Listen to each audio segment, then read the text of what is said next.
మీ సందేహం నాకు అర్థమైనది. ఏమిటి? ఈ తెనాలి రామలింగుడు కళ్ళు మూసుకుని సభా మందిరానికి వచ్చాడనే కదా మీ సందేహం? చెప్తున్నా వినండి. మనం రోజు తినే అన్నాన్ని కళ్ళు మూసుకుని తినవచ్చు. మనం రోజు చూసే మనుషుల్ని కళ్ళు మూసుకుని గుర్తించవచ్చు. అలాగే మనం రోజు వచ్చే సభా మందిరానికి కళ్ళు మూసుకుని ఎలా రాగలమో అని ప్రయత్నించాం. వికట కవిని కదా, ఇట్నుంచైనా రాగలను, ఇట్నుంచైనా రాగలను, ఎలాగైనా రాగలను.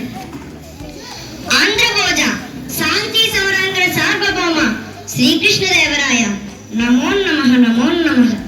మీరు నిన్నిచ్చిన సమస్య ఉంది చూడండి. త్రేతాయుగానికి ద్వాపర యుగానికి ముడిపెట్టినట్టు ఉంది. బలరాముడు సీతను చూచి పక్కున నగియన్. బలరాముడు సీతను చూచి పక్కున నగియన్. బలరాముడు శ్రీకృష్ణుని మహాభారతం. సీత శ్రీరాముడి భార్య. రామాయణం. రామాయణానికి భారతానికి కూడా ముడిపెట్టారు సుమి. ఇదిగో మీ సమస్యకు నా పూర్ణ. ఆలకించండి. లలలను పాయసమానిన కలుగుదురే పిల్లలను చున్ స్మాశుత నవ్వన్ పొగముల దొరికెదరని దీ బలరాముడు సీతను చూచి పక్కున నగియన్. ధన్యవాదాలు మహారాజా. అబ్బా నరసకవి గారు, మీరు నరసకవో తెలియట్లేదు సుమి. వచ్చినప్పటి నుంచి భావభౌవ సత్కళాభావమును అంటూ నసపెడుతున్నారు. మీ సమస్యకు నాకు భావం చెప్పడం కరతలామలకం. ఇదిగో నేను చెప్పబోయే సమస్యకు భావం చెప్పండి చూద్దాం.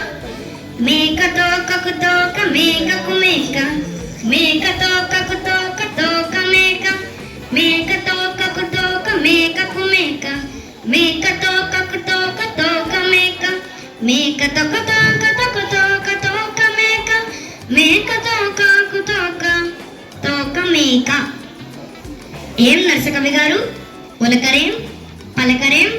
చెప్పిన పద్యానికి భావం చెప్పడం చేత కాదు. మా పెద్దన్న గారి కవిత్వంలో తప్పులు పడతారా?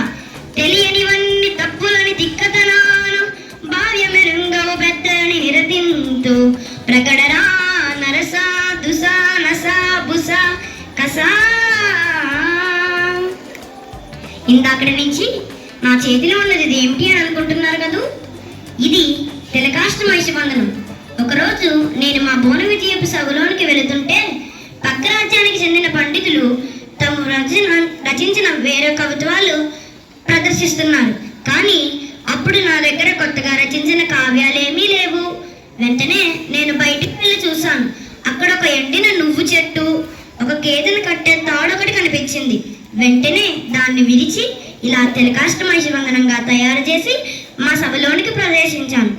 వెంటనే ఆ పక్క రాజ్యానికి చెందిన పండితులు ఇతను ఏదో పెద్ద కవిత్వంతో ప్రవేశమయ్యాడని పారిపోయారు. నా సమస్ఫూర్తిని రాజుల వారు పదే పదే ప్రశంసించారు. అందరికీ నా